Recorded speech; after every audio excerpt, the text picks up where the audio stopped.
শুভ সন্ধ্যা বন্ধুরা। এখন চলছে রাত্রিবেলা রান্নাবান্নার আয়োজন। আর আজ হচ্ছে মঙ্গলবার মানেই তো আমার বাড়িতে নিরামিষ। আর এই নিরামিষ দিনটা এলেই না মানে খুব চিন্তার ব্যাপার হয়ে যায়, কারণ সকালবেলা বিকালবেলা দুটো বেলায় নিরামিষ কি করা যাবে। তো সকালবেলায় তো যা হবার হয়ে গেছে রান্নাবান্না, এবার বিকালবেলা কি হবে সেটাই ব্যাপার। তো সেই সব ভাবনা চিন্তা থেকে আজ ভাবলো রাত্রিবেলা করা যাক ছানার ভুজিয়া আর পরোটা।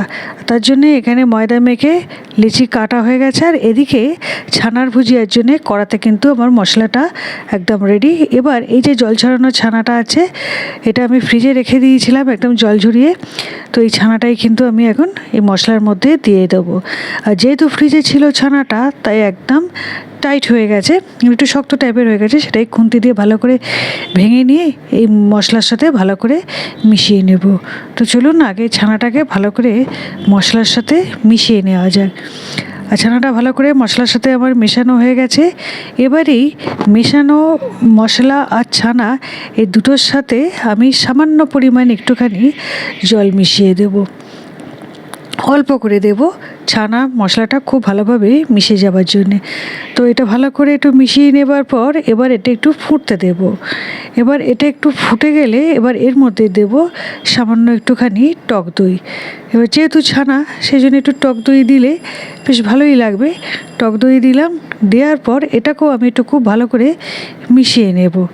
এটাকেও মিশিয়ে নেবার পর এবার এর মধ্যে দেব আমি অল্প করে একটু দুধটা দিলে কিন্তু টেস্টটা ভালো হবে, তাই অল্প করে একটু আমি দুধ দিলাম।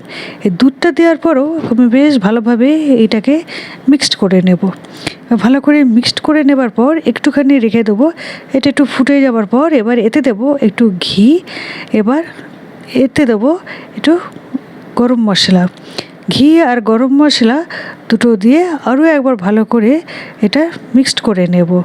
এবার এটা মিক্সড করে নেবার পর নামাবার সময় দেব আমি অল্প করে কসুরি মেথি। তো চলুন, আমার ভালো করে মিক্সড করা হয়ে গেছে, একটুখানি ফুটতে দেব।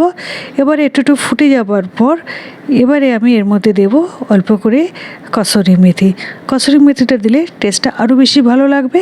তো সেই জন্যে এর মধ্যে আমি একটু দিয়ে দিলাম কসুরি মেথি। তো চলুন, আমার ছানার ভুজিয়া কিন্তু একদম কমপ্লিট। এবার পরোটাটা করে নিলে রান্না কিন্তু কমপ্লিট হয়ে যাবে। তো এখানে পরোটাটাও চাটুতে দিয়ে দিয়েছি, পরোটাটা ভেজে নিয়ে এবার ফিরে আসছি। তো দেখুন, রাত্রিবেলা রান্নাবান্না তো আমার একদম কমপ্লিট। আর আজকে রাত্রে কী রান্না হবে সেটা তো একটু আগে দেখিয়ে দিয়েছি। তো চলুন ফাইনাল লুকটা একবার দেখিয়ে দিই। তো এখানে আছে গরম গরম পরোটা, তার সাথে আছে ছানার ভুজিয়া, আর মিষ্টি তো থাকতেই হবে। এই তো হয়েছে আজ রাত্রে রান্নাবান্না। কেমন লাগলো আজকে রাত্রে মেনুটা কমেন্টে অবশ্যই জানাবেন। তাহলে চলুন এখন রাখছি, পরের বার দেখা হচ্ছে। ভালো থাকবেন, টাটা।